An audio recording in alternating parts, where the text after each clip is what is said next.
On a toujours la sensation que les sportifs de haut niveau sont des personnes qui n'ont pas de faille. Ils sont forts, fortes en permanence. Ils ont une vie saine. Ils ont une vie mentale aussi très forte. Parce qu'il faut du mental pour être un sportif de haut niveau. Et aujourd'hui, j'ai l'immense plaisir de recevoir Melvin Deba, qui est une handballeuse professionnelle de très haut niveau et qui a écrit un livre qui s'appelle Un espace de vulnérabilité partagée. Et où elle partage les questions existentielles d'une athlète de haut niveau. Et ensemble, on va traiter, suite à un accident, un double accident quasiment, toutes les questions qu'elle a pu se poser. Et vous allez voir que elle est extrêmement articulée. Elle a fait un énorme travail sur elle pour essayer de comprendre ce qui s'était passé dans sa vulnérabilité, ce qui s'était passé aussi dans sa vie. Et je suis certain que ça va résonner chez beaucoup d'entre vous. Je vous laisse écouter l'épisode. Allez, Vlan, c'est parti.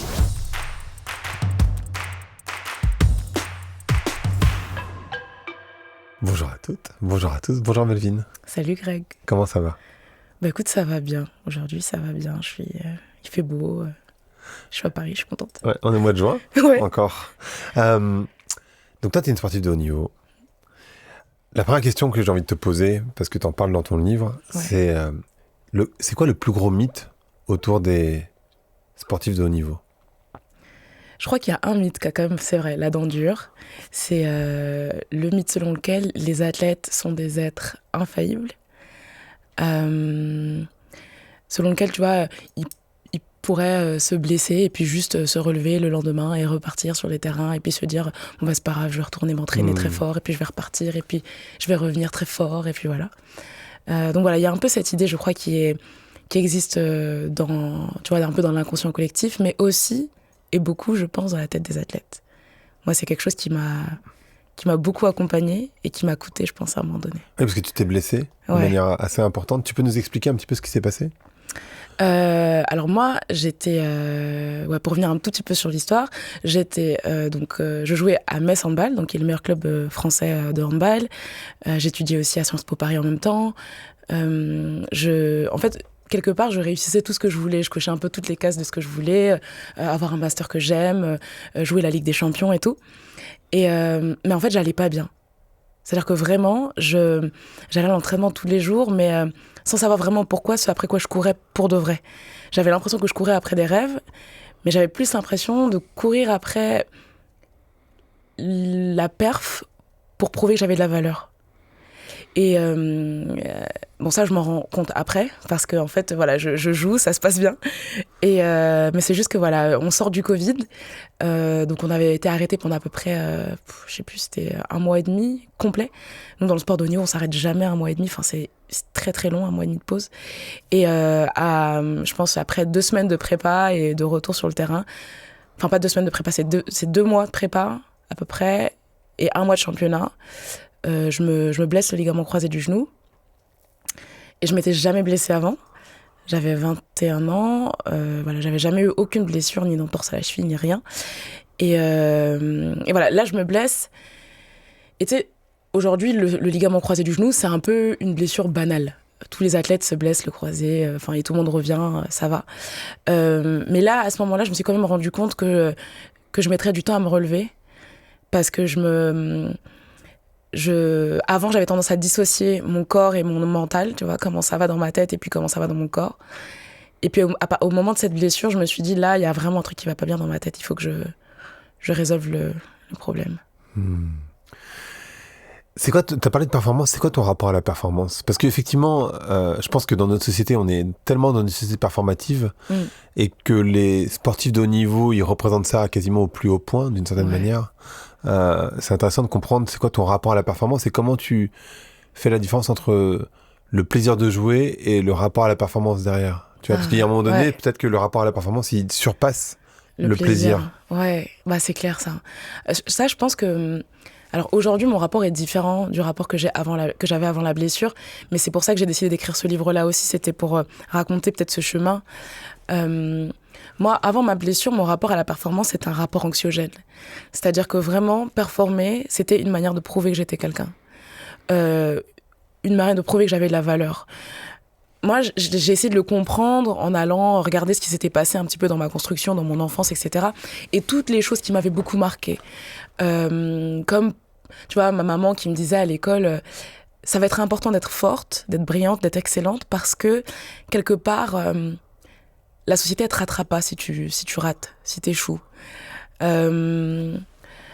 Et ça a été accentué par, je sais pas, tu sais, des fois en classe, quand il y a des élèves qui parlent leur langue maternelle et toi, tu parles pas la tienne parce qu'on a dit à ta mère que c'était mieux qu'elle te parle que français. Mais quand c'est des petits Italiens, des petits Espagnols ou des petits Anglais, ça va. Et tout ça, ça laisse des traces. Même si tu comprends pas, tu vois, t'as 10 ans, tu comprends pas trop. Et puis même, les parents peuvent t'expliquer des choses sans pour autant que ça fasse sens pour toi. Mais voilà, il y avait quand même ce sentiment d'une anomalie et qu'il fallait démontrer que nous aussi, on pouvait être des gens dignes de respect, de valeur, etc. Tu vois. C'est une sorte de racisme intégré, d'une certaine manière. Ouais, un petit peu. Ouais, je pense que c'est clairement ça. C'est sentir que tu devais systématiquement démontrer ta valeur d'être, ton droit d'exister. Comme si être soi, ça suffisait pas. Et qu'il fallait prouver, quoi, tout le temps. Et donc, ouais, ça laisse un peu des traces. Mais en fait, ce qui était intéressant, c'est que du coup, moi, à cet âge-là, j'étais passionnée d'handball, passionnée par les études. Donc, en fait, réussir ce que je faisais, c'était un vrai plaisir parce que j'aimais ce que je faisais. Mais il y a un moment donné où on perd du sens parce que quand on grandit, on essaye de faire des choses qui ont du sens pour nous. Et du coup, si on fait juste pour prouver qu'on a de la valeur, bah déjà, c'est quelque chose d'insatiable. C'est-à-dire qu'on peut jamais vraiment prouver sa valeur comme ça parce qu'en fait, on peut faire des choses et perpétuellement et sans jamais avoir le résultat en face d'une reconnaissance. Ce qui manquait, c'était peut-être une reconnaissance intérieure finalement, mais qui était ce manque de reconnaissance intérieure, c'était la conséquence d'un racisme intégré, comme tu dis, qui a vraiment, moi j'ai conscience que ça a vraiment façonné quelque part aussi mon rapport à la performance. Il fallait vraiment performer pour prouver qu'on était ok, qu'on n'était pas un problème comme ça peut être posé de temps en temps. Et après dans mon sport, c'est particulier parce que tu commences toujours ton sport par passion, tu vois, quand t'es petit. Alors à moins que t'aies des parents qui te poussent et que ça te mette de la pression, que t'aimes pas ton sport et que t'as pas envie.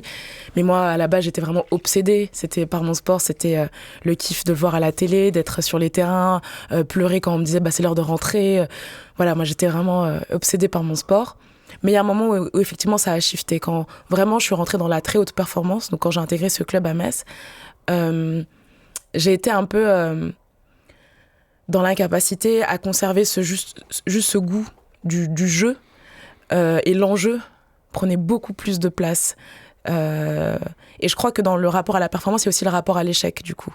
Parce que quand on est en train de performer pour prouver sa valeur, quand on échoue, on fait vite des raccourcis. Si je suis ce que je fais et que je rate ce que je fais, alors je suis une ratée, quoi. Et ce genre de raccourci-là, ça crée du stress, en fait, dans le corps. Et un corps stressé, c'est un corps qui est tendu, c'est un corps qui est tendu, c'est un corps qui est pas souple. Un genou qui est pas souple, c'est un genou qui casse. Et du coup, ça emmène à des ruptures, comme moi, j'ai pu me blesser. Il y a une phrase aussi que tu reprends dans le livre et que moi j'ai eu aussi, tu vois, en étant enfant, qui est: il faut bien te comporter, il faut montrer que t'es un bon noir d'une certaine manière, ou en tout cas, effectivement, moi non plus, j'ai pas eu ma mère, elle m'a pas appris le créole, enfin, tu vois, qui était sa langue à elle, pour être intégrée, en fait. Elle avait tellement peur. Et tout ça, en fait, c'est vrai que ça pèse et ça crée ce que tu dis, un besoin de performance, d'une certaine manière. Performer dans la société, de manière générale. À quel moment tu te dis, en fait, j'ai plus peur d'échouer que l'envie de gagner? Ah, elle est intéressante cette question. Je pense que au moment de ma blessure, je comprends ça. Je comprends que en fait, quand je joue des matchs, à la fin, alors ça c'est assez propre au sport de haut niveau, c'est-à-dire que globalement chez les sportifs, il peut y avoir cette tendance-là à être dévasté quand on échoue, à se fouetter, à se flageller, etc. Et par contre, quand on gagne, pas prendre le temps de faire la fête, de célébrer. Alors faire la fête, c'est pas forcément sortir jusqu'à 6h du matin. C'est peut-être juste... Célébrer, ouais. Se poser avec les copines à la fin du match et boire un coup après le match. passer un temps ensemble, juste un temps de décompression, un temps où on s'arrête. Parce que c'est vrai que voilà, dans le sport de haut niveau, ça dépend des disciplines, mais dans le handball, on peut avoir match mercredi, samedi, mercredi, samedi, mercredi, samedi. Donc il y a pas de pause, parce qu'en fait, quand tu joues mercredi et que tu joues samedi après, ça veut dire que jeudi, t'es déjà à l'entraînement pour repartir samedi. Il faut aller te coucher tôt pour... Voilà, et peut-être que tu pars en déplacement, donc peut-être que voilà, il y aura un train, un avion. Donc des fois, voilà, on a cette difficulté à juste prendre le temps de savourer les choses et à s'arrêter.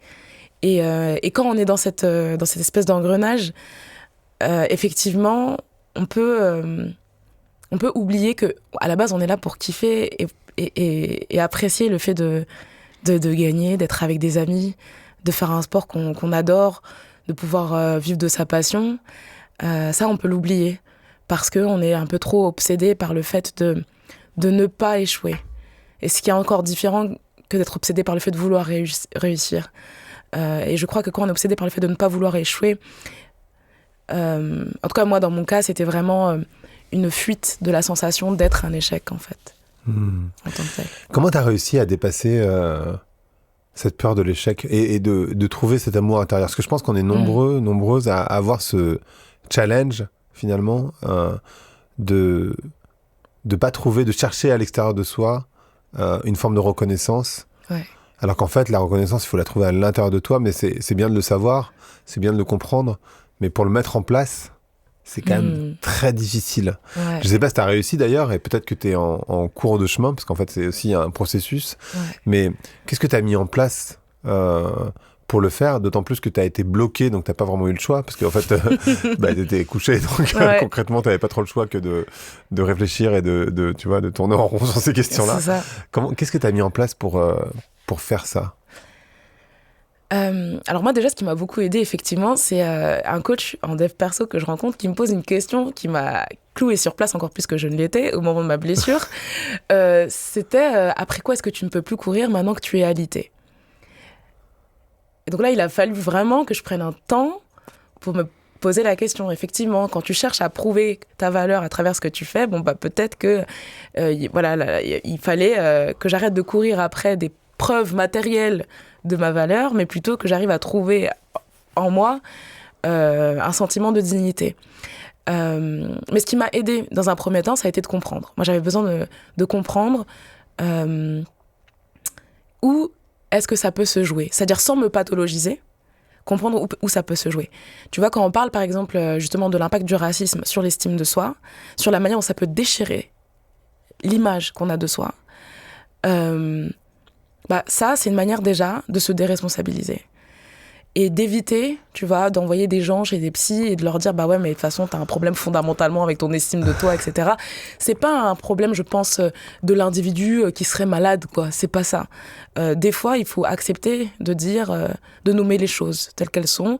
C'est pas pour pointer du doigt quoi que ce soit, c'est juste pour dire, voilà, ces comportements-là, ces mots qu'on entend, et même quand on est jeune, tu vois, j'ai une anecdote, quand j'étais petite, l'élection de Sarkozy, je devais avoir, 10 ans, et avec mes potes, on habitait donc dans le 20e arrondissement à Paris, et nous, on avait entendu cette histoire, on entendait des replays, tu sais, du bruit et des odeurs. C'était pas lui, mais on entendait les replays, parce que les gens, ils associaient un peu ça. Donc le bruit et les odeurs, les enfants du bruit et les odeurs, c'était nous. En fait, les enfants du bruit et des odeurs. Donc nous, on était descendus dans la rue, on avait 10 ans et on criait « Votez tous Ségolène Royal !» On savait pas ce que ça voulait dire, mais on voit bien que ça touche, quoi, toutes ces choses-là. Et donc en grandissant, déjà, moi, ce qui m'a aidée à comprendre que peut-être dans ce sentiment de dignité, de valeur, j'avais des choses qui m'avaient impactée, j'ai déjà fait en sorte de comprendre mon contexte politique, la société dans laquelle j'habite, pour me déresponsabiliser. Ça, je trouve que c'est important d'enlever sur nos épaules ce qui ne nous appartient pas. Avant de pouvoir entamer un chemin personnel et de se dire, ok, là, c'est bon, je vais aller cheminer sur mon truc. Et après, plus individuellement, du coup, plus personnellement, moi, ce que j'ai fait, c'est que, pour des raisons qu'on évoquera juste après, je pense, mais en tout cas, j'avais besoin de faire une pause. C'est-à-dire que je me suis blessée, j'ai fait ma rééducation, mais en fait, j'arrivais toujours pas à revenir sur les terrains. J'étais un peu trop minée dans ma tête. Et donc j'ai fait une pause, c'est-à-dire que j'ai rien fait.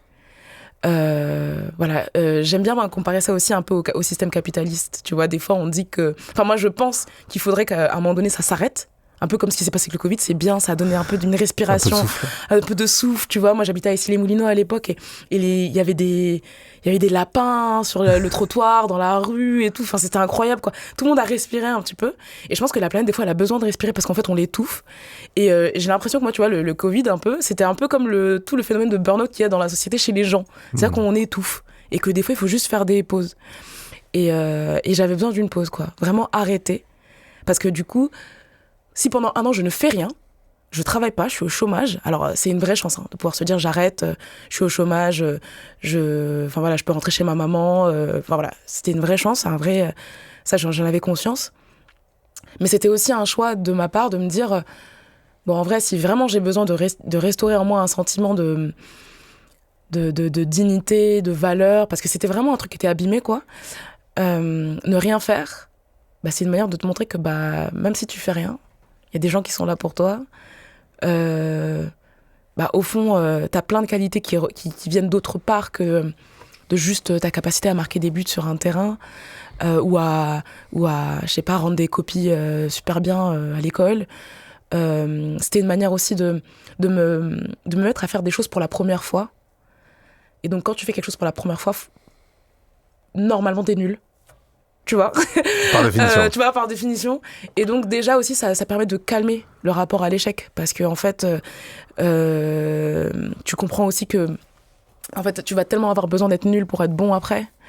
Parce que du coup, tu as des pistes de progression. Et puis après, il y a quelque chose qui m'a beaucoup aidée, c'était lire. Bon, moi, j'adore lire. Et je suis tombée sur une enquête de Carol Dweck dans son livre qui s'appelle Mindset. En anglais, en français, ça a été traduit par Oser vraiment réussir, changer d'état d'esprit. Et dans ce livre, elle raconte quelque chose que je trouve vachement intéressant. Elle parle d'une idée. Comment se fait-il qu'il y ait des gens dans la société qui réagissent mieux à l'échec que d'autres ? Pour elle, il n'y a pas des gens qui seraient fondamentalement immunisés et d'autres qui ne le seraient pas. Et donc, elle fait une enquête auprès de publics jeunes et moins jeunes. Et elle constate qu'il y a 2 groupes, à peu près. Un groupe de personnes qui considèrent qu'on a une intelligence et des qualités données à la naissance et que ça ne bouge pas.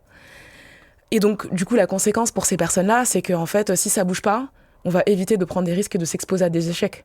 Parce que si je m'expose à ça, en fait, je pourrais montrer, laisser avoir, mais que je suis fondamentalement quelqu'un de raté. Et ça, c'est très douloureux. De l'autre côté, il y a des personnes qui considèrent que, en fait, nos qualités, nos compétences, en fait, elles peuvent évoluer grâce à des bonnes stratégies d'apprentissage et à une bonne estime de soi. Là, on peut vraiment progresser. Et donc là, forcément, ces personnes-là vont s'exposer plus facilement à la difficulté, etc. Et réfléchir, par exemple, aussi sur les enquêtes du coup, de ces neuroscientifiques, sur le rapport à l'estime de soi et à l'échec. Ça m'a beaucoup aidé aussi à cheminer. Comment on passe de une vie où on a 2 entraînements par jour à rien ? Enfin, tu vois, tu te retrouves alité, t'as rien à faire. Parce que, en fait, c'est aussi un coup d'arrêt important et ça peut amener à l'ennui, ça peut amener à la dépression, ça peut amener à des réflexions et on va y venir de toute façon. Mais comment on gère ça, ce moment où on passe de l'hyperactivité entre guillemets à rien. Stop, rien. Ouais. Qui a duré combien de temps ? 1 an. 1 an. Ouais, 1 an. Au début, on est comme on est, c'est-à-dire qu'on n'arrive pas à s'arrêter. Tu vois, moi, j'arrivais pas du tout à m'arrêter. Au début, je me dis, c'est super, j'ai du temps, je vais m'inscrire au théâtre, je vais m'inscrire à l'écriture, je vais m'inscrire là. Et puis, je me retrouve avec finalement un planning chargé, alors que j'avais décidé de rien faire pendant 1 an. Et j'arrive pas, tout simplement. J'arrive pas à me lever, j'arrive pas à y aller, parce que j'ai juste besoin de marcher avec mes vaches qui habitaient en face de chez moi. Donc, je marchais avec les vaches. Et en fait, au début, il y a une vraie résistance, je pense. Parce qu'en plus, c'est vraiment un mouvement qui va à contresens de la société. C'est un privilège déjà de pouvoir s'arrêter comme ça. Ça va à contresens. Donc au début, ça peut être un peu choquant. Même pour soi, quoi. Et puis surtout quand on est dans cette quête-là de « Ok, mais ce serait quoi c'est quoi ma valeur si je fais rien ?» Là, t'es en train de dire « oui, mais en fait, je sers à rien, quoi. Je sers à rien. » Mais c'est une phrase que mon psy m'a dit il y a pas longtemps. Il m'a dit « Tu sais, dans la vie, on n'est pas toujours obligé de servir à quelque chose. » Pas faux. Parce que, tu vois, autant je parlais de racisme intériorisé au début, autant là, on peut parler de capitalisme intériorisé. C'est-à-dire qu'on est là en train de vouloir toujours capitaliser sur ce qu'on peut faire, apporter, tout le temps faire. Quand on est dans ce rapport-là, en tout cas. Je suis pas en train de dire qu'il faut pas faire, parce que je fais toujours beaucoup de choses dans ma vie. L'enjeu, c'était surtout quels sont les moteurs. Quand le moteur de ce que tu fais, c'est de chercher une espèce de reconnaissance à l'extérieur parce que ça t'a manqué, ça marche pas. En tout cas, je pense, en tout cas chez moi, ça a pas marché. Je pense que ça coûte même. Mais c'est pas que cette quête de reconnaissance qui coûte, hein, c'est aussi du coup toutes les humiliations racistes, etc. Ça, voilà, ça c'est chiffrable. J'en ai beaucoup parlé avec la neuroscientifique Sama Karaki aussi, qui t'explique que une agression raciste, c'est mesurable. L'impact de l'agression raciste, elle est mesurable dans le corps. Parce que les substances de stress qui vont être sécrétées dans le corps, bah ça c'est mesurable, on peut le compter. Et donc forcément, ça a un impact vraiment sur les corps. Mais voilà, une fois que ça c'est dit, je sais plus ce que je disais. mais voilà, tout ça, enfin pour sur le fait de rien faire justement, je pense que c'est presque, alors c'est un peu grand comme mot, mais c'est presque révolutionnaire de rien faire. Tu vois, d'une certaine manière, dans un environnement où... Et c'est presque ce dont on aura besoin, quelque part. Parce qu'il y a plein de gens qui vont dire, oui, mais on est anti-ralentissement, etc. Mais ça reste quand même une solution assez drastique. et plutôt cool, ça assainit, vraiment. Ça... Et puis surtout, on revient à un rythme, j'ai l'impression, plus humain aussi.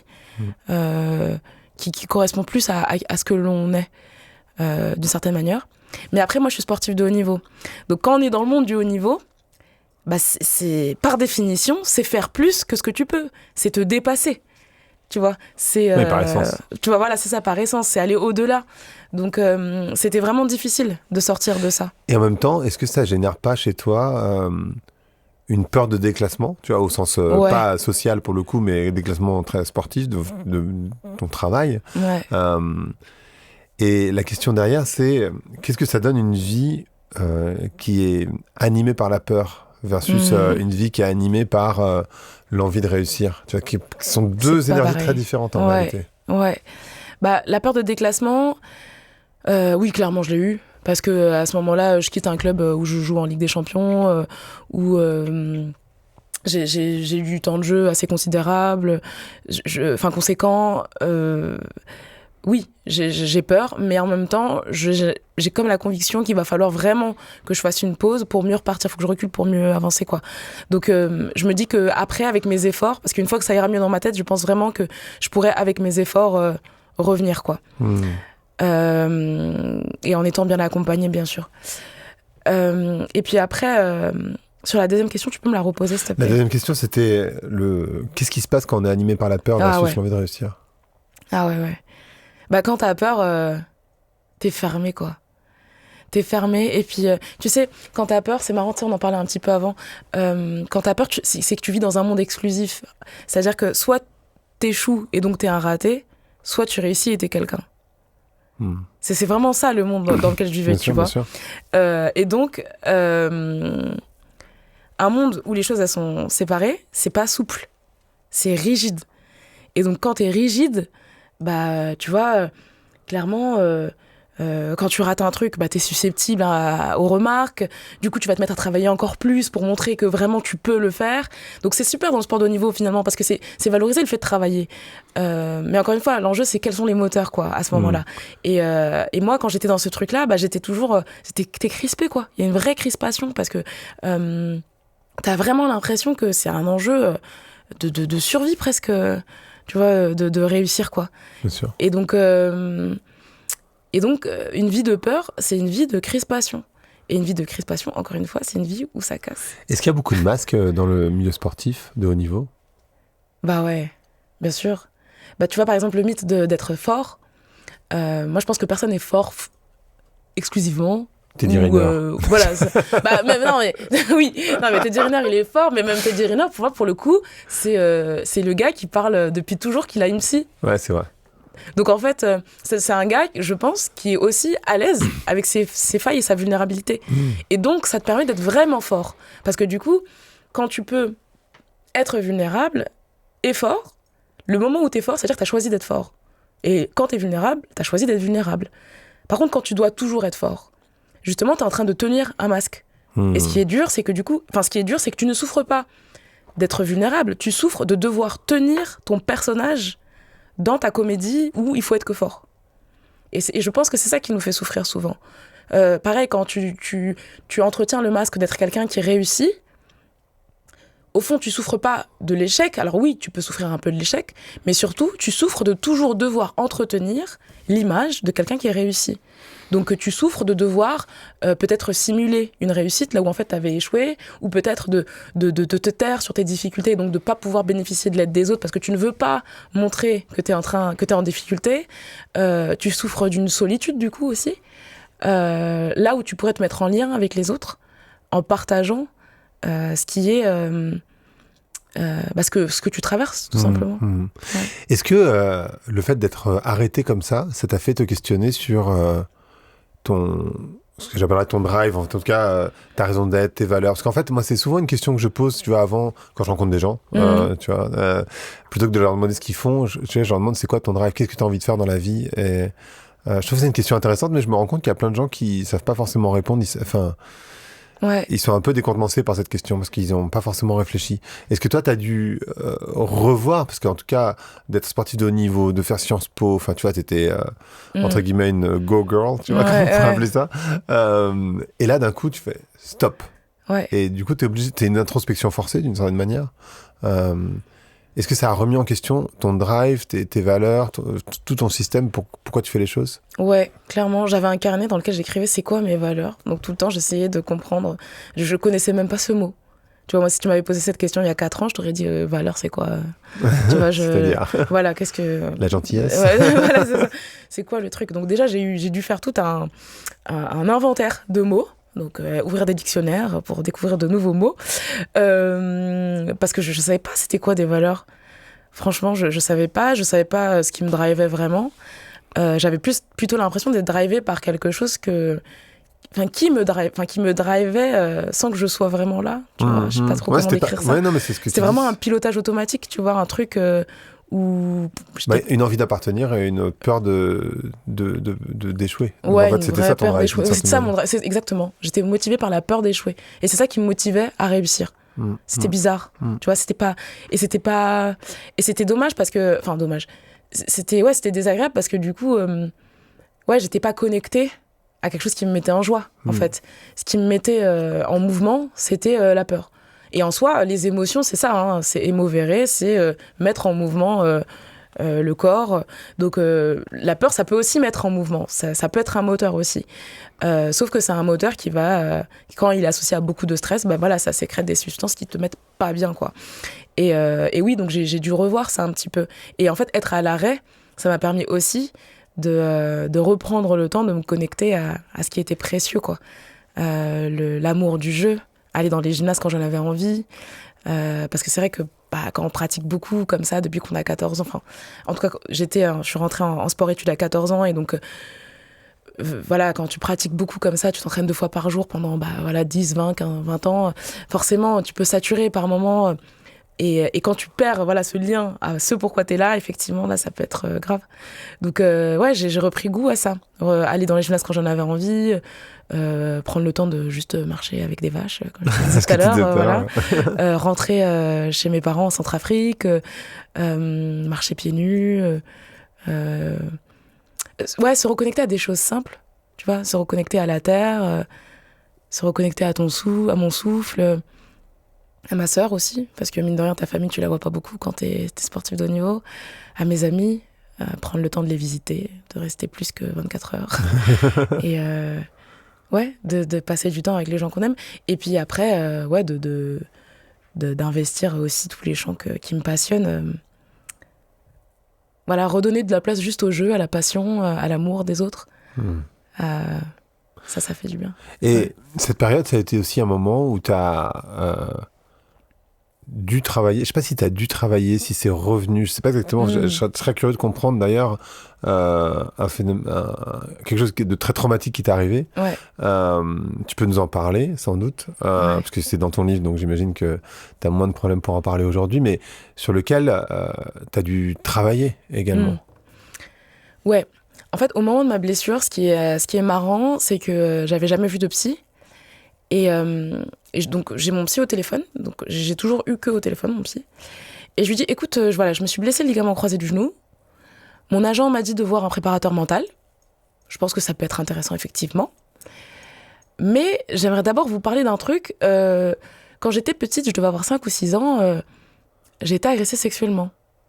Je sais pas pourquoi je vous raconte ça là, je vois pas trop le lien, mais voilà, je pense que ça peut peut-être nous servir, ou j'ai l'impression que c'est le moment où je dois en parler.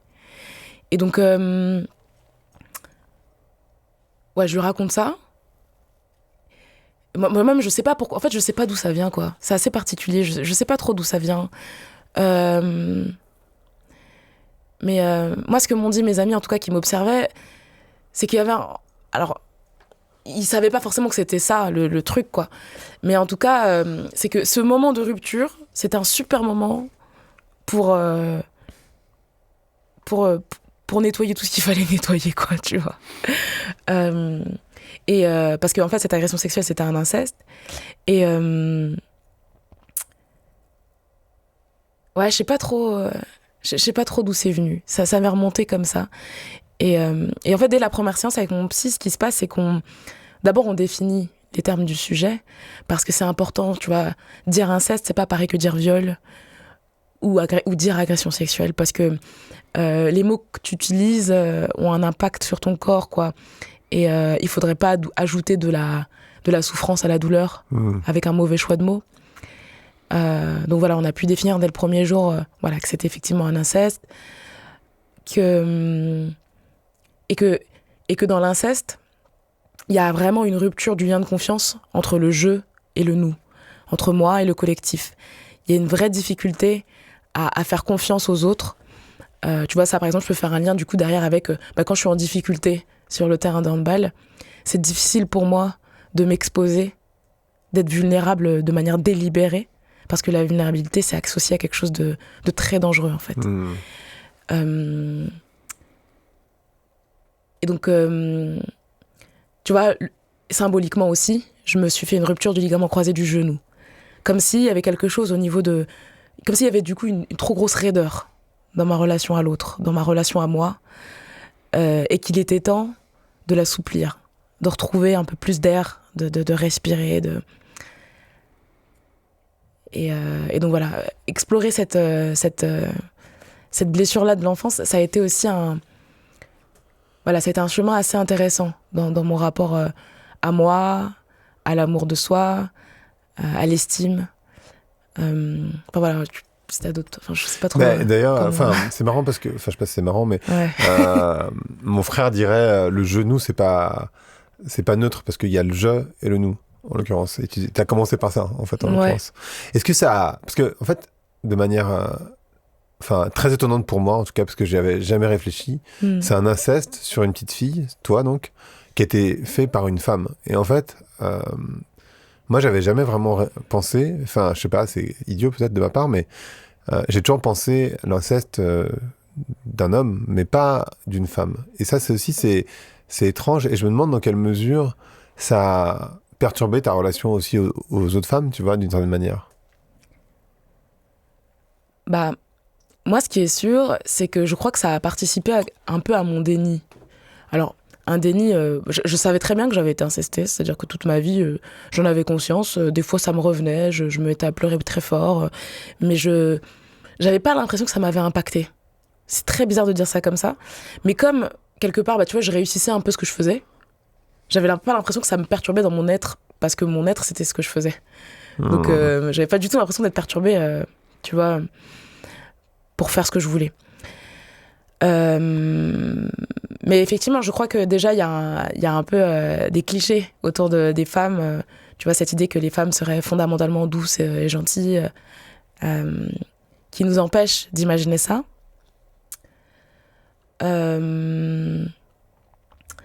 Moi, ça m'a...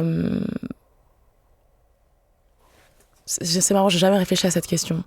Mais ça m'a...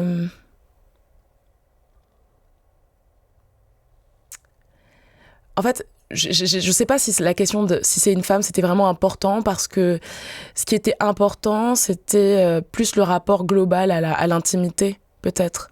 Que c'est quelque chose où du coup on me touche pas. Je pense que c'est quelque chose du coup de très partagé par toutes les personnes qui ont été incestées ou agressées dans l'enfance.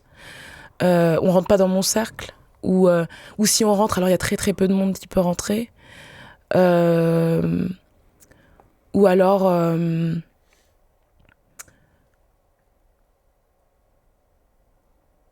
ouais, je sais pas. Mais l'enjeu, c'était surtout un enjeu, tu vois, d'intimité. Comment j'en parle pas. Tu vois, comment j'en parle pas, comment je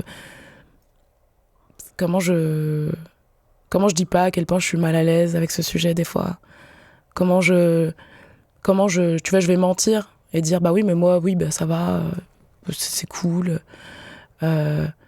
Et comment c'est que en grandissant que du coup tu commences à voir qu'il y a d'autres personnes à qui c'est arrivé aussi, et du coup elles aussi sont en difficulté parfois avec ces sujets-là, et donc te dire ah ouais, ok, t'es pas obligé de mentir, tu peux juste dire que c'est pas un espace safe pour toi de base, et donc ok, là je vais en parler, et donc et débloquer des trucs à ce niveau-là.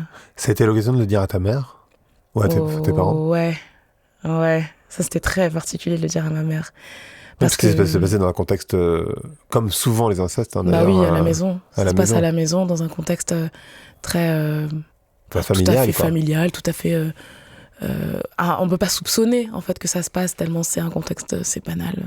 On est là, on est en train de manger. Parfois, il peut se passer 5 secondes, parfois, c'est 1 heure. Enfin, voilà.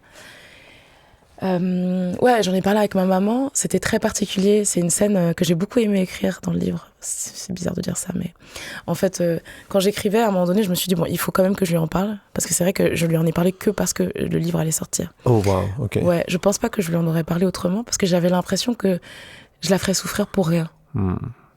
Que je lui raconterais un truc ça vaut pas forcément le coup de le poser là. Et donc, je décide de lui en parler. Aussi parce que j'ai l'impression que si un jour je veux des enfants, ça permettrait de briser un truc, tu vois, de casser un truc. Bah bien sûr, je pense, elle réagit comme une maman.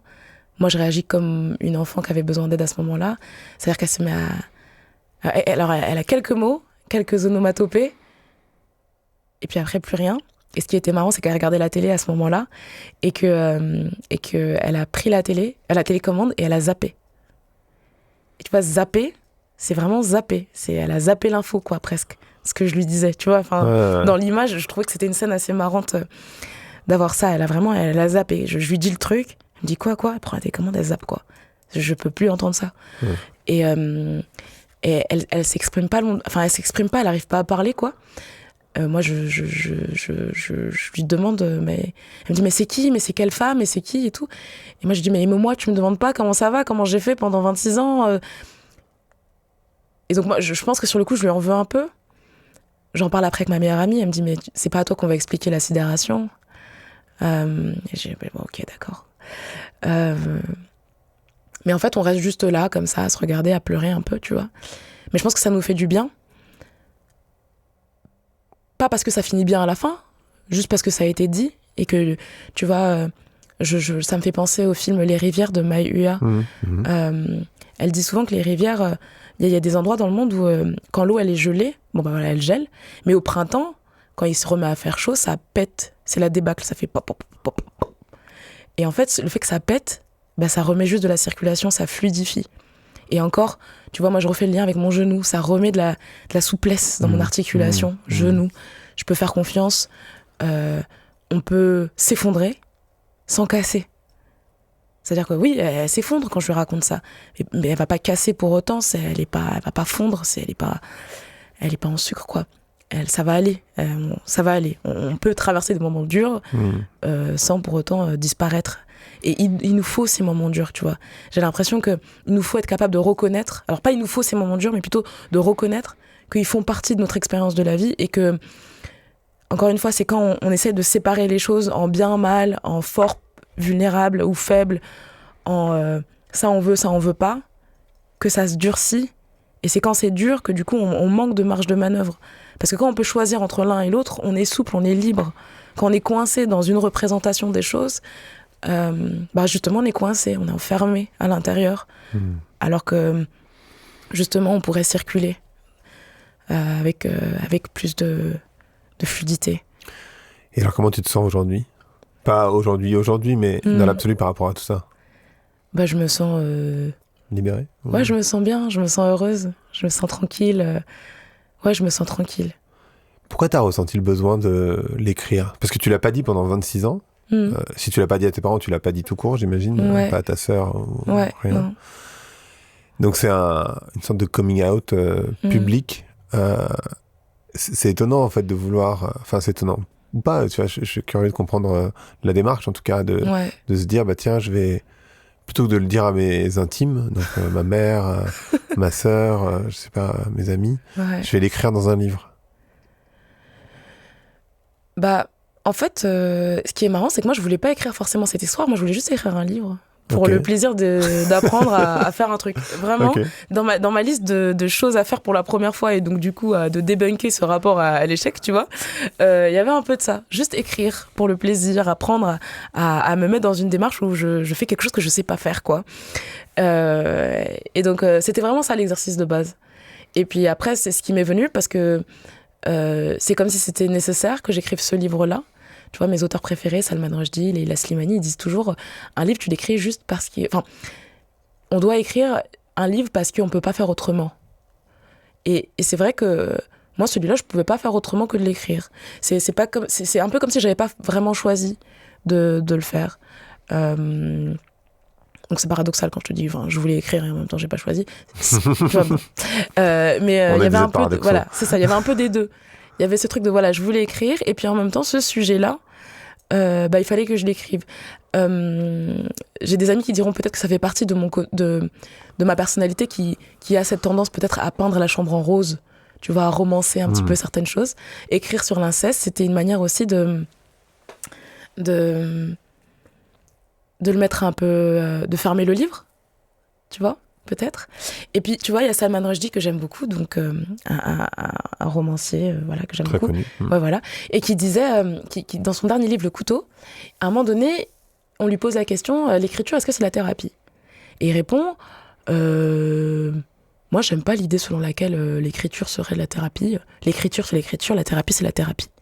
Mais il se pourrait qu'en écrivant cette histoire de mon point de vue, cela me fasse du bien. Et j'aime bien cette idée. Je crois que... Sachant que cette histoire avec le couteau, il explique son agression tentative d'assassinat. Ouais, c'est ça.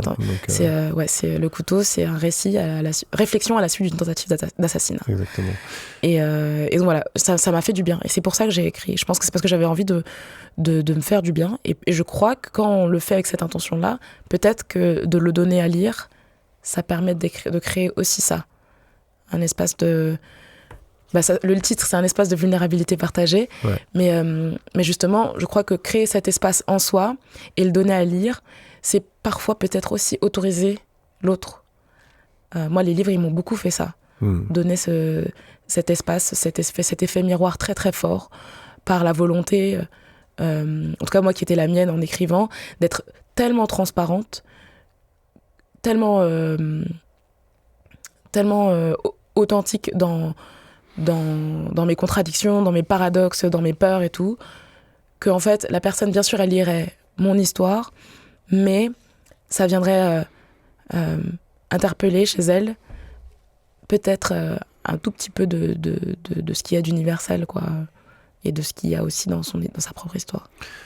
Est-ce que moi, la réflexion que je me suis fait, en fait, en lisant, je me suis demandé si ça te permettait de sortir du rôle de victime, tu vois, de reprendre le pouvoir, entre guillemets, sur ton histoire.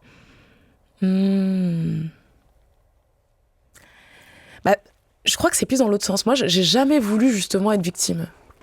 Et je crois que écrire, ça m'a permis de faire les deux. C'est-à-dire à la fois de reconnaître qu'il y avait eu inceste, qui avait eu des dommages, tu vois.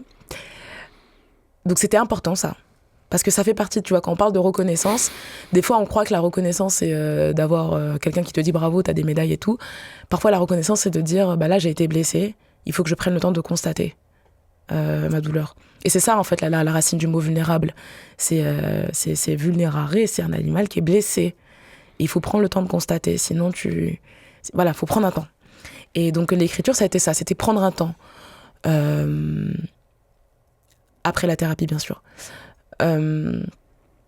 Et ensuite, effectivement, c'était une manière... effectivement, parce que quand tu l'écris de ton point de vue, tu choisis. Parce que écrire, c'est aussi ça. Et je pense que c'est pour ça que je voulais faire cet exercice-là.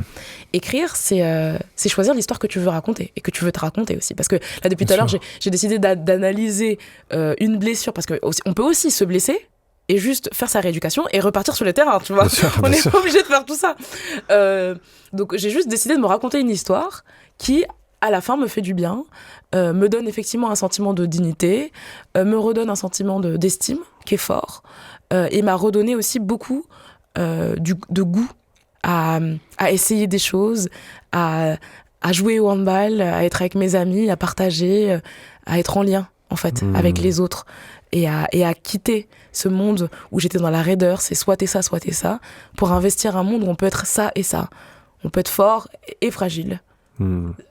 Et en plus, quand on peut être les deux, du coup, on s'offre la possibilité de choisir quand c'est opportun de l'être. Bien sûr.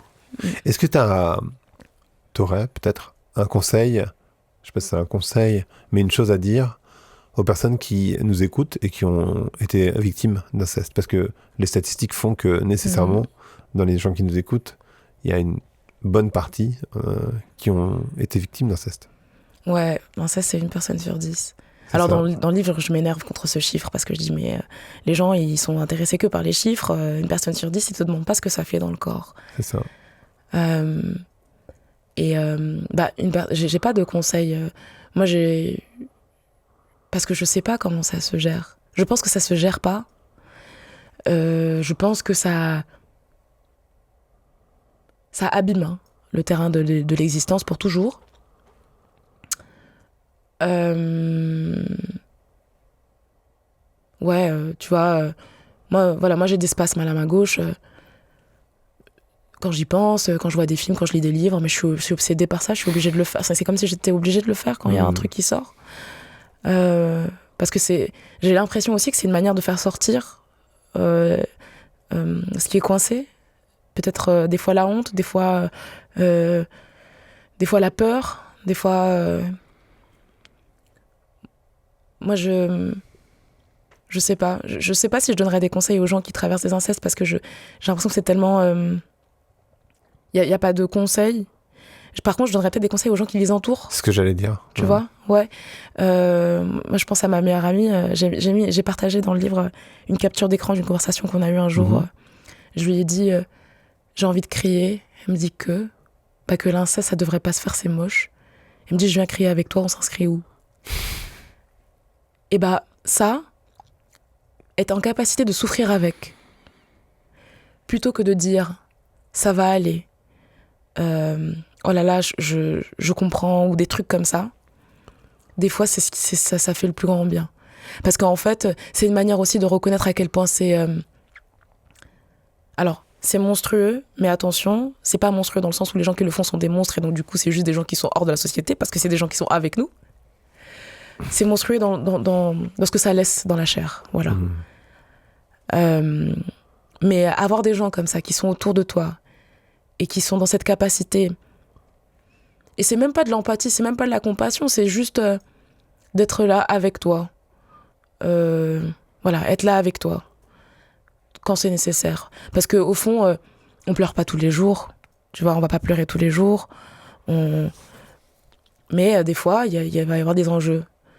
Quand tu rencontres quelqu'un avec qui tu vas avoir des rapports sexuels, quand tu n'arrives pas à être vulnérable, quand il va y avoir ces enjeux-là, et être capable de juste être là, d'écouter, des fois, ça fait du bien.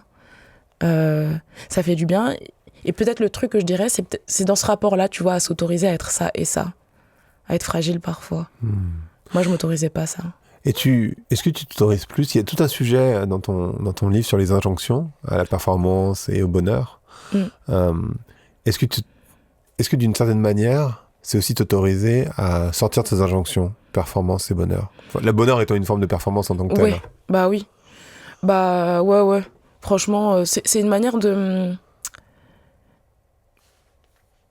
Bah, je sais pas, c'est vraiment ce truc qui me drive aujourd'hui, c'est essayer d'être sur cette voie du milieu. C'est de se dire... je sais pas en fait ce que serait le bonheur, je sais pas ce que serait... Finalement, la performance ultime, on sait pas, enfin, chacun peut la définir selon ses critères, mais tu vois, si par exemple on revient sur ce truc du bonheur, bah, moi je sais pas ce que c'est. J'ai plus cette réflexion de me dire, bon bah des fois il y aura des moments de joie, et des fois il y aura des tragédies, quoi. Et j'ai l'impression que depuis la nuit des temps, c'est comme ça. Ça veut pas dire qu'on est impuissant face à la vie, etc., qu'on n'a pas le choix quand il y a des tragédies et compagnie, mais apparemment ça fait partie de l'existence humaine, quoi. Et que je crois que ce qui aujourd'hui pose problème dans la quête du bonheur telle qu'on peut la vendre, telle qu'elle est marketée et tout, c'est qu'elle voudrait effacer la moitié de la vie, c'est-à-dire effacer toute la partie où c'est moche, c'est pas agréable, etc. Je suis pas en train de dire que je voudrais pas qu'il y ait plus d'inceste dans le monde, hein. Ça, je serais contente. Franchement, ce serait super. Tout le monde, je crois. Ce serait top. Vraiment, ce serait super. Ce que je dis, c'est que quand c'est là,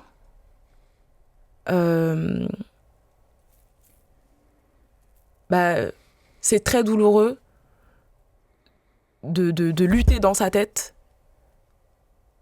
pour que ça disparaisse, en fait. Parce que ça a été... ça a été... Et je pense que c'est toute la lutte, en fait, la lutte contre la moitié de ce que peut représenter une vie humaine. C'est-à-dire tout ce qui serait mal, les émotions négatives, tout ce qu'on appelle les émotions négatives, alors que ça fait partie du jeu. Faut aller voir Vice Versa 2 d'ailleurs pour ça. J'ai pas encore vu. Trop mignon. Et ça semble simplet comme ça, mais je crois qu'il y a une vraie morale intéressante dans notre capacité à accepter de passer de l'un à l'autre. Et c'est justement, je crois que c'est ça la vraie force. Mais en fait, la vraie force, et encore, ça voudrait dire que la force c'est mieux que tout, mais c'est une forme de... J'ai l'impression que c'est une forme de... En tout cas, moi, c'est quelque chose qui me fait du bien.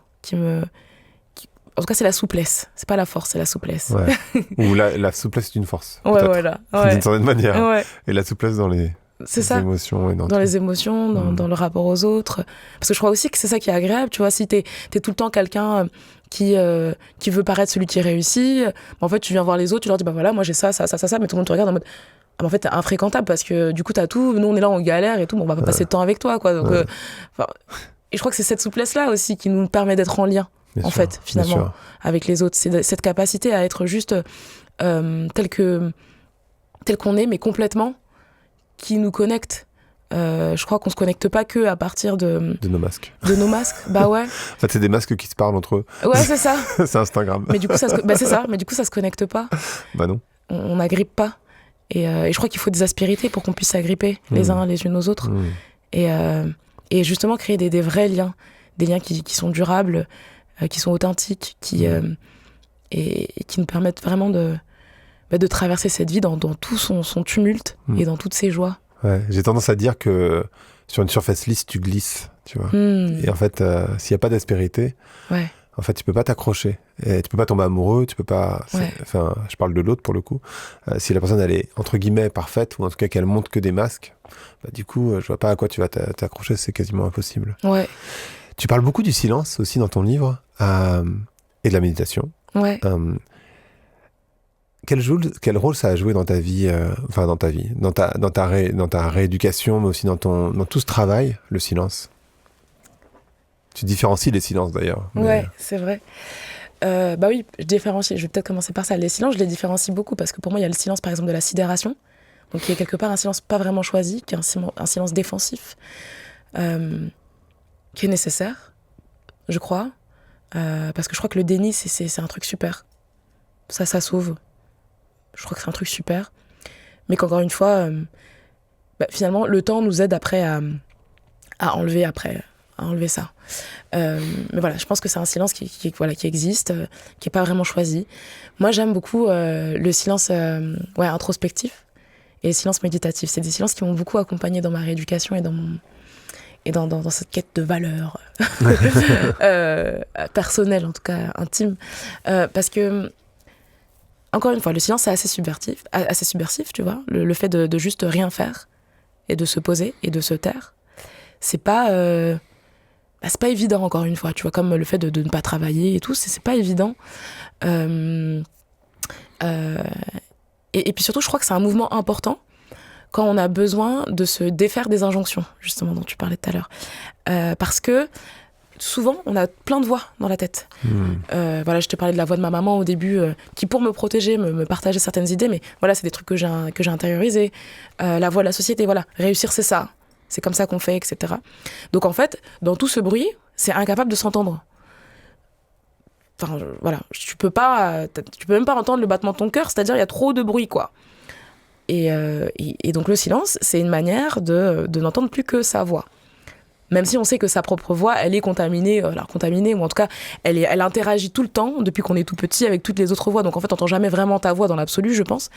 Mais en tout cas, tu retrouves un espace dans lequel tu peux t'interroger, questionner, ok, pourquoi on m'a vendu cette définition-là, la réussite, pourquoi on m'a vendu ça, et puis revenir peut-être à quelque chose de plus intime, à quelque chose qui vraiment fait battre ton cœur très fort, quelque chose qui, quand il y est, te suspend, enfin, tu vois, te met vraiment en suspens, tu déconnectes un peu de tout, t'es présent pleinement à ce que tu es, ce que tu fais. Et puis moi, la méditation aussi, dans ce sens-là, ça m'a apporté... Tu sais, moi, avant, je pensais que la méditation, c'était un peu se percher sur une colline au sommet de l'Himalaya et être là, comme ça, loin, coupé de tout et de tout le monde. Et en fait, je me suis formée dans l'école de Fabrice Midal, l'école de la méditation, et il dit que c'est pas du tout ça, la méditation. La méditation, c'est juste... c'est une manière de vivre, en fait.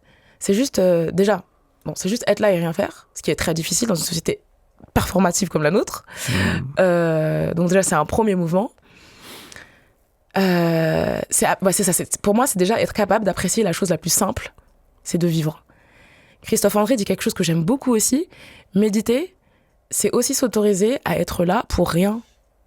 Encore une fois, à être là sans avoir à justifier son droit d'exister, sans avoir à se justifier par des performances, par un travail, par un salaire, par un couple. Voilà, c'était là pour rien, juste pour toi, c'est tout. T'as le droit d'être là, tu profites juste de la chance que t'as eue d'être tiré à la loterie du spermatozoïde avec les ovules. Et donc, voilà, tu t'assieds et tu profites du fait d'être là. Rien que ça. C'est pas mal.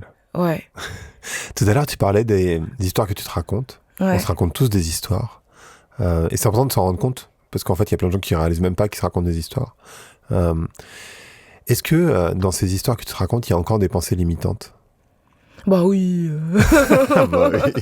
Bah oui. Bah oui. Par exemple, si je prends le terrain du handball, j'ai plein d'endroits où, parce qu'un jour j'ai fait un tir comme ça, je suis là, du coup forcément là toutes les gardiennes elles vont se dire que là Melvin elle va tirer comme ça, et donc tu crées des histoires. Et quand tu crées ton histoire, en général, ce qui est marrant, c'est qu'elle se réalise, quoi. Oui, bien sûr. Voilà, ça, vraiment, ça va mal se passer, ce match, c'est sûr, et tout, nanan. Et donc, la conséquence, quand tu penses ce que tu penses, c'est que tu agis comme tu penses, et que, voilà. Et c'est encore une fois cette même histoire de vivre une vie de peur ou vivre une vie animée par l'envie de réussir. Si tu vis une vie de peur, en fait, t'as peur d'échouer. Donc, dans tes comportements, tu vas faire en sorte d'éviter de faire quelque chose. Bien sûr. Alors que quand tu vis une vie où t'es animé par l'envie de réussir, tu fais comment je fais pour. Et c'est là que dans le sport, on a un accompagnement qui peut être super avec la préparation mentale, où en fait, on crée les conditions de la réussite. On crée donc déjà ton bien-être, donc on s'assure que t'as des conditions qui sont bien, ou si t'as des conditions qui sont difficiles, par exemple dans ta famille ou des trucs comme ça, on va faire en sorte de trouver un espace à l'intérieur de toi où tu peux trouver une espèce d'ancrage indépendant de ce contexte-là familial, par exemple, pour quand même mobiliser tes capacités pour réussir. Et donc, Ouais, des histoires, je m'en raconte encore plein. Mais pour ça, j'ai mon psy j'ai la chance, et aussi du coup préparateur mental. Et donc, on bosse sur toutes ces choses-là, notamment sur l'état de flow, par exemple, comment tu cultives les conditions de ton bien-être pour optimiser ta capacité à performer le jour J, en fait. Ça, c'est un truc que j'adore faire dans la compréhension. Comment on fait? Du coup, j'ai envie de savoir. En fait, déjà, tu pars d'une première question. Plutôt que de dire comment je fais pour pas échouer, déjà, tu pars de comment ça marche quand ça marche. Première question, quoi. Tu changes vraiment le paradigme dans lequel tu vis. Ça veut pas dire que ça marche à chaque fois. Tu vois ce que je veux dire? Il y a plein de choses qui dépendent pas de toi. Sur un jour de match, ton adversaire, il peut être 10 lieues au-dessus de toi et tu prends 10 buts quand même. C'est pas grave. Le truc, c'est de se dire, OK, comment ça marche quand ça marche? C'est-à-dire que quand un match, ça se passe bien pour moi, quelles ont été les conditions, en général, qui ont fait que ça s'est bien passé? Par exemple, déjà, je me suis entraînée tous les jours. Parce que souvent, tu vois, quand on parle de confiance en soi dans le sport, on va dire, voilà, tu vas te mettre devant un miroir, enfin tu vois, un peu la méthode Coué, tu te mets devant un miroir, tu dis j'ai confiance. Non, je pense que ce qui donne confiance dans le sport, c'est le travail, et même dans tout, j'ai l'impression. Ce qui te donne confiance, c'est ta capacité à te dire je sais le faire, c'est à l'avoir fait en fait. Donc déjà, tu travailles. Donc, ok, ce qui me donne confiance, ce qui fait que je suis dans des bonnes conditions quand j'arrive au match vendredi, c'est que je me suis bien entraînée, et surtout que je me suis entraînée avec des intentions. C'est-à-dire que quand je suis arrivée à chaque entraînement, je me suis dit voilà, aujourd'hui, je serai concentrée sur mon tir au poste, sur mes courses, voilà. Il y a déjà ça. Après, tu peux aussi t'intéresser de manière un peu plus fine à toutes les fois dans ta vie où tu as réussi des choses et te poser la question de comment ça s'est passé. Par exemple, moi, je sais pas si je l'ai mis dans le livre cet exemple, je pense pas. Mais moi, par exemple, comment j'ai appris l'espagnol? Quand j'étais à l'école, ma prof, elle nous donnait des cours. Moi, je me souviens, le premier jour, je parlais pas un mot. C'est-à-dire qu'elle nous a parlé espagnol toute la journée. Je disais, mais madame. Et en fait, le soir, à partir de ce jour-là, j'ai écouté tous les jours des séries en espagnol, même sans comprendre. Et puis en même temps, j'avais mes cours, et donc du coup, au bout d'un moment, j'ai fini par comprendre. Et puis, je faisais plein de trucs, je lisais plein de trucs, je parlais avec mon agent tout le temps qui est espagnol, donc je lui parlais en espagnol avec, je mélangeais des mots en français, etc. Tout ça pour dire qu'en fait, ma stratégie qui m'a aidée à apprendre, ça a été d'abord d'écouter. Donc j'ai un rapport au son qui est important. Donc comprendre en fait quels sont les sens qui sont très forts chez moi et qui me stimulent dans ma capacité à apprendre. Donc qu'est-ce qui me fait plaisir dans l'apprentissage? J'avais besoin de voir, donc de beaucoup écrire. Et j'avais besoin aussi que ça me remue émotionnellement. C'est-à-dire que l'espagnol, j'aimais ça. C'est-à-dire que j'étais presque amoureuse de la langue. J'avais un truc comme ça. J'imagine, moi, toujours que mon mari serait espagnol, tu vois. Et donc, avec mon prépa mental, ce qu'on fait, c'est qu'en fait, on a regardé, après, dans plein d'autres domaines de ma vie, comment j'avais fait pour réussir d'autres choses. Comment j'ai fait quand j'ai abordé pour la première fois quelqu'un dans la rue. Et en fait, ou plein de petits trucs comme ça.